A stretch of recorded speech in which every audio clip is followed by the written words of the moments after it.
Bem-vindos ao podcast About Investments, uma parceria entre o Active Bank e o Observador Lab.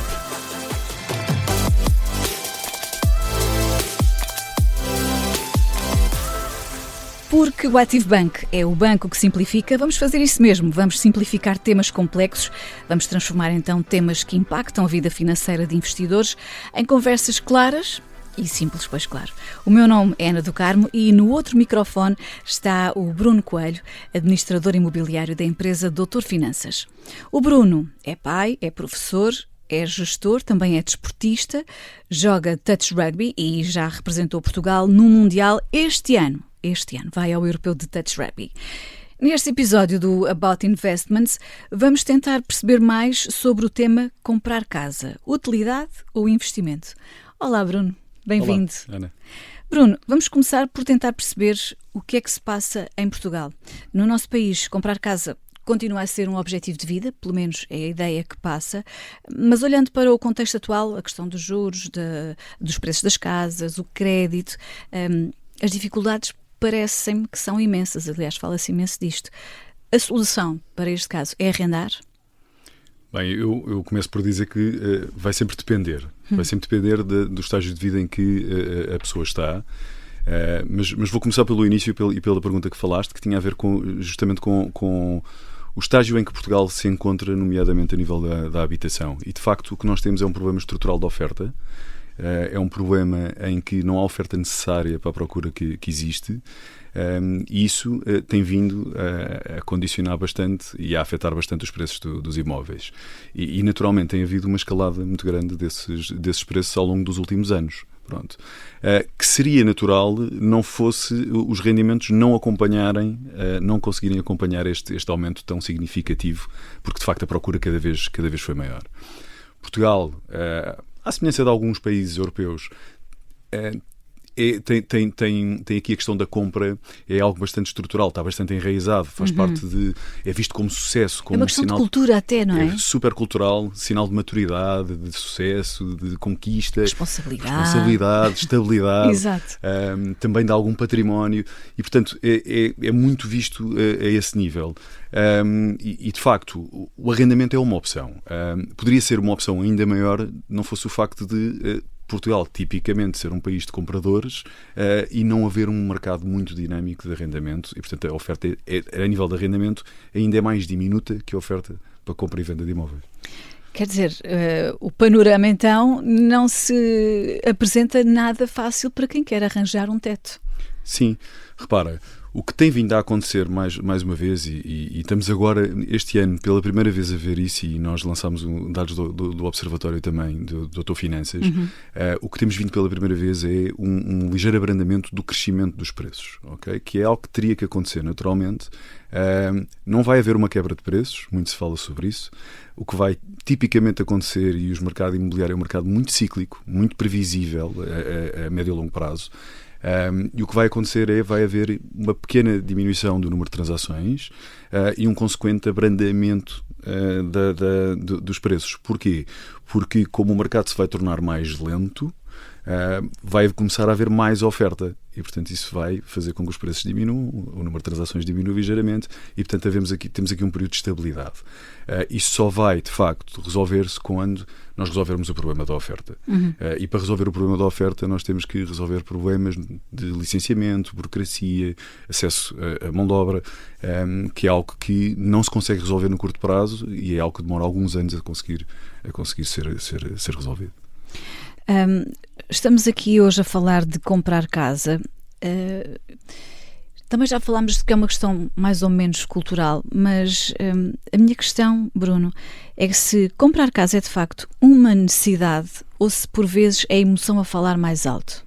Bem, a compra de casa, para a maior parte das famílias, é a compra mais estrutural, mais emocional da sua vida. Okay? Não há nada que impacte mais a vida de uma pessoa do que a compra da casa, não é? Mas sim, responde a uma necessidade efetiva, não é? Uma necessidade de, num determinado momento de vida, e eu gosto muito de falar disto, porque o que nos faz trocar de casa é justamente os momentos de vida, são os casamentos, são as mudanças de profissão, são os nascimentos dos filhos, e depois algumas menos positivas também e que também acabam por afetar naturalmente. E que também são válidas. E que também são válidas, ok? E portanto o que acaba por acontecer aqui é... perdi-me, desculpa. Estávamos a falar de comprar casa. Eu perguntei-te se era uma questão de necessidade ou se era a emoção a falar mais alto. Ok, desculpa. E portanto, justamente, ou seja, é uma necessidade concreta. A compra da casa é uma necessidade concreta porque vai responder a esta necessidade do momento de vida em que a pessoa se encontra. Agora, isso varia de pessoa para pessoa. Pronto. Nós também já falámos aqui que o arrendamento também não é uma opção muito fácil, mas podemos olhar para o arrendamento como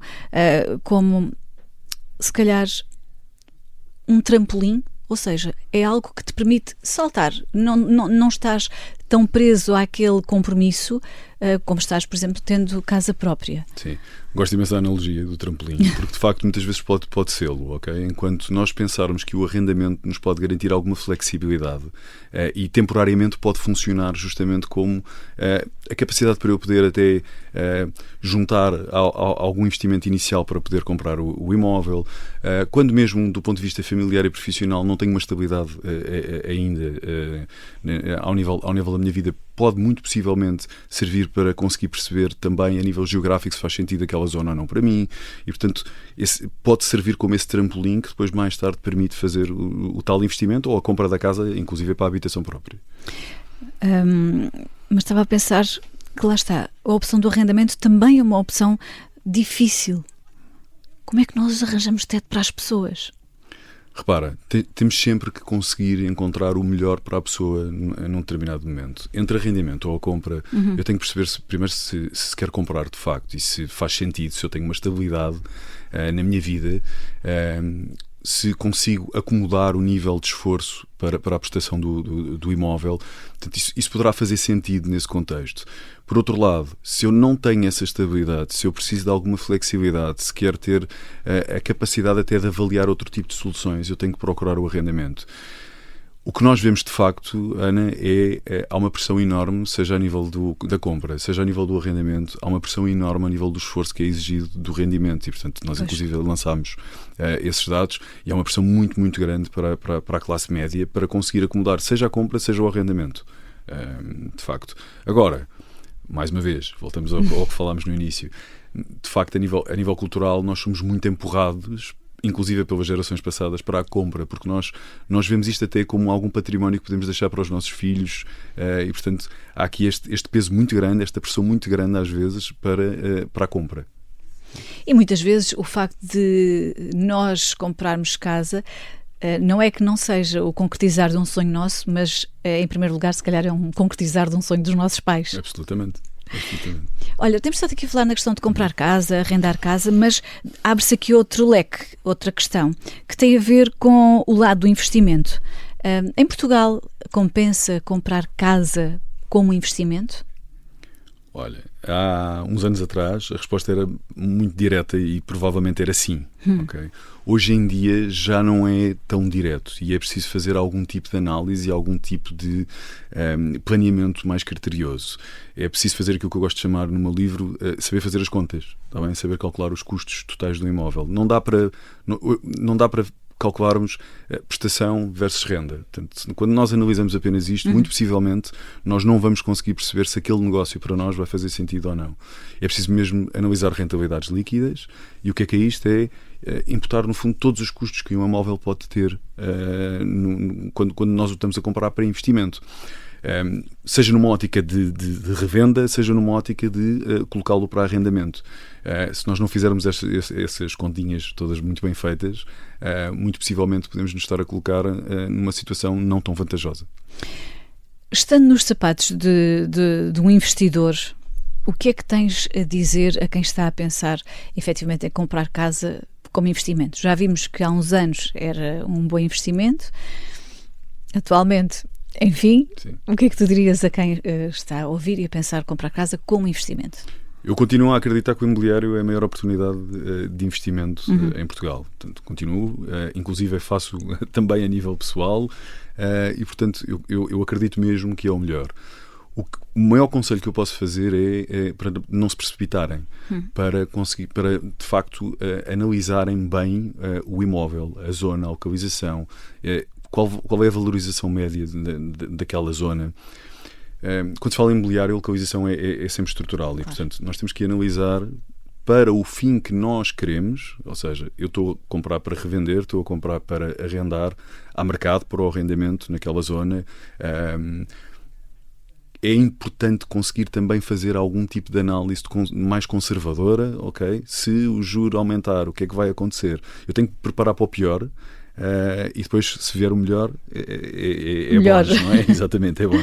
Mas de facto, é muito importante nós ganharmos este mindset de aprendizagem constante, de planeamento, da gestão, de alguma resiliência e de não ir atrás do primeiro ímpeto. Não comprar com base em emoções. Nós sabemos que é super emocional e mesmo os investidores, quando entram num determinado imóvel, começam a ver o potencial do imóvel, começam a imaginar-se ali a viver e, portanto, tem que haver algum desapego. Tem mesmo que haver algum desapego quando nós analisamos um imóvel, quando analisamos o investimento, porque no final do dia temos que ver se há mercado para aquele produto, se não nos estamos a colocar numa situação potencialmente menos boa para nós. Ou seja, estava a pensar na mentalidade do investidor imobiliário. Ok, alguém com desapego. Isso. Mais. Pensamento de longo prazo. Ok, temos mesmo que pensar a longo prazo. Tem que ter uma capacidade analítica boa, portanto, aquilo que eu falava de fazer efetivas as contas reais do custo total do imóvel. Ele tem que incluir impostos, tem que incluir obras, manutenção, condomínios, períodos de inocupação, que muitas vezes nós não consideramos. Nós, quando vamos arrendar um imóvel, há meses em que nós não vamos ter lá alguém. Portanto, tudo isto tem que ser considerado e tem que haver esta capacidade. E depois, muitas vezes, também alguma capacidade, eu acho, de resiliência mesmo, porque gerir imobiliário nem sempre é fácil e é bastante desafiante a todos os níveis, desde a gestão de inquilinos, desde a gestão de licenciamento, burocracias, obras. Isto pode parecer até bastante sexy visto de fora, mas não é.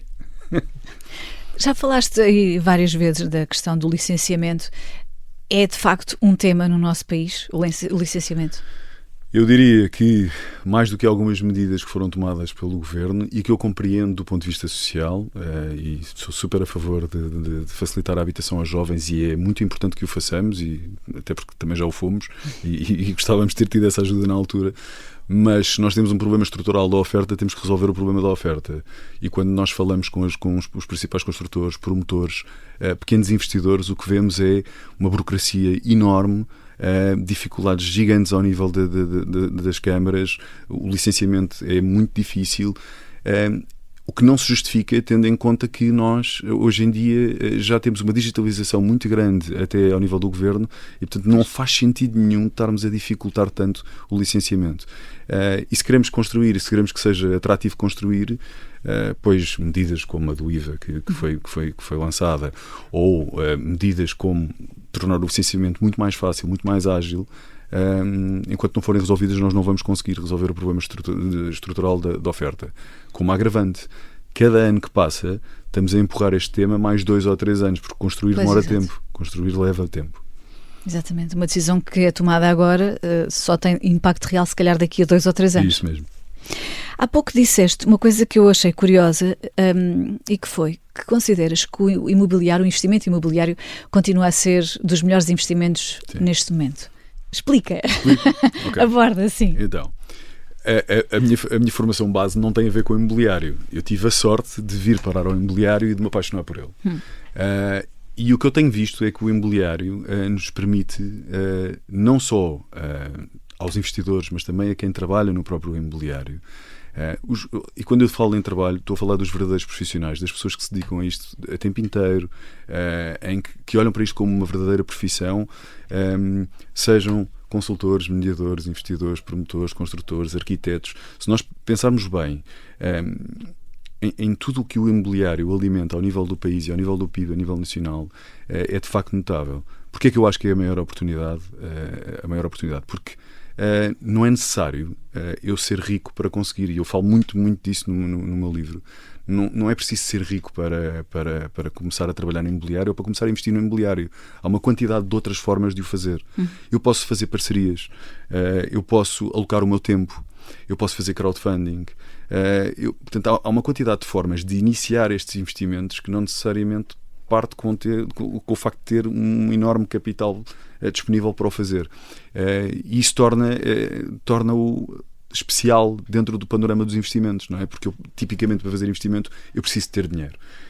E eu não estou a dizer que não precisamos ter dinheiro para o imobiliário, mas há outras formas mais criativas que nos permitem abraçar o imobiliário como esta capacidade de investimento um bocadinho diferente das outras, a nível nacional, mas também a nível internacional. Bruno, falaste do teu livro. Sim. Para quem ficou a ouvir e a pensar, mas que livro, como é que se chama? Esclarece lá aqui a nossa curiosidade. Olha, o livro chama-se Como Investir no Negócio Imobiliário. Foi um desafio que foi lançado por uma editora numa altura da minha vida em que eu não estava à procura de mais desafios e, portanto, foi justamente isso, foi extremamente desafiante, porque me obrigou a consolidar uma quantidade de experiências e conhecimentos que tinha no imobiliário e pelos quais fui passando, porque eu passei por muitos sítios até chegar onde estou hoje em dia, e mais do que tudo desmistifica um bocadinho, torna o imobiliário mais simples, porque é uma abordagem muito leve, muito simples de como fazer o primeiro investimento, mesmo para quem de facto não tem capital para o fazer de forma direta. E eu acho que, e como eu fiz esse caminho, quis partilhá-lo com toda a gente, e passa no fundo por todas estas temáticas que estamos a abordar, inclusive aqui. Pronto, fica aqui então uma sugestão de leitura, seja para potenciais investidores ou só para meros curiosos. Bruno, queria falar contigo sobre as casas modulares. Cada vez se fala mais das casas modulares. Estas casas são uma oportunidade ou uma ameaça para o investidor? Eu acho que são uma oportunidade enorme, repara. Tudo o que possa estimular a oferta ou acelerar a oferta vai beneficiar o investidor. O propósito do investidor é conseguir aportar valor, não é? Portanto, um investidor quer aportar valor ao seu cliente para mais tarde poder ir buscar uma parte. E, portanto, as casas modulares vêm acelerar a construção, desde que feitas naturalmente de forma correta, vêm acelerar esta oferta. E, portanto, eu vejo com super bons olhos, quando olhamos para fora, inclusive a nível europeu, nos Estados Unidos, vemos um crescimento massivo deste tipo de construção. Então, eu acredito, inclusive, que seja muito do futuro ao nível da construção, passe também por esta solução das casas modulares e que, mais uma vez, vem resolver um problema que nós temos no momento. Portanto, fica aqui um comentário que, de certa forma, desmistifica o que possa ainda haver sobre as casas modulares. Bruno, o que é que te tira mais o sono à noite? Comprar sem a certeza de que é um bom investimento ou deixar escapar uma casa com potencial? Garantidamente comprar sem saber se é um bom investimento. Portanto, isso é... Deixar escapar imóveis faz parte do bom trabalho do investidor. Okay? Portanto, nós não conseguimos, muitas vezes, ir a todos os negócios. Não dá, é impossível. Eles vão escapar. Com pena? Muitas vezes com pena, sim, de facto, porque nós depois vemos que havia ali potencial. Mas isso faz parte, isso é a tal resiliência que eu falava há pouco. Comprar sem saber se é um bom investimento é não fazer as contas e possivelmente depois pode ter consequências muito grandes, porque estamos a empatar capital, estamos-nos a limitar o crescimento a médio e longo prazo e, portanto, se tivermos que comprar sem ser um bom investimento, se estivermos na dúvida, não comprem. Bruno, convido-te a deixar umas notas finais para quem nos está a ouvir e está a pensar se compra casa, se arrenda casa, se compra casa como habitação própria, como investimento. O que é que tens a dizer? Olha, comprar, investir, arrendar são negócios absolutamente diferentes e tem que ser visto dessa forma. Se eu não estou a comprar porque estou com medo, não é uma boa decisão. Se eu estou a arrendar porque me estou a sentir pressionado, poderá ser. Portanto, nós temos que avaliar efetivamente na altura em que estamos da nossa vida, se faz sentido comprar, se faz sentido arrendar, se já conseguimos libertar o capital necessário para conseguir investir, se temos um fundo depois de emergência, inclusive. Portanto, não convém alocar todo o dinheiro no investimento do imobiliário. Portanto, são processos diferentes. Todos eles servem propósitos também diferentes e fazem sentido, mas depende muito da análise da vida da pessoa, do tal momento de vida que eu falava há pouco. Bruno, nós tínhamos aqui conversa para continuar, porque o imobiliário de facto é muito rico em conversas, mas para já, muito obrigada, ficamos por aqui hoje, muito obrigada por teres vindo até aqui esclarecer-nos sobre a questão do imobiliário. E no final deste episódio ficamos a perceber que comprar casa continua a ser uma decisão importante. Entre utilidade e investimento não há uma resposta certa e uniforme para todos. Obrigado, Laura. Chega então ao fim este episódio do podcast About Investments, uma parceria entre o Active Bank e o Observador Lab. Já sabe que pode seguir-nos e acompanhar-nos nas redes sociais e também no site do Observador, em observador.pt.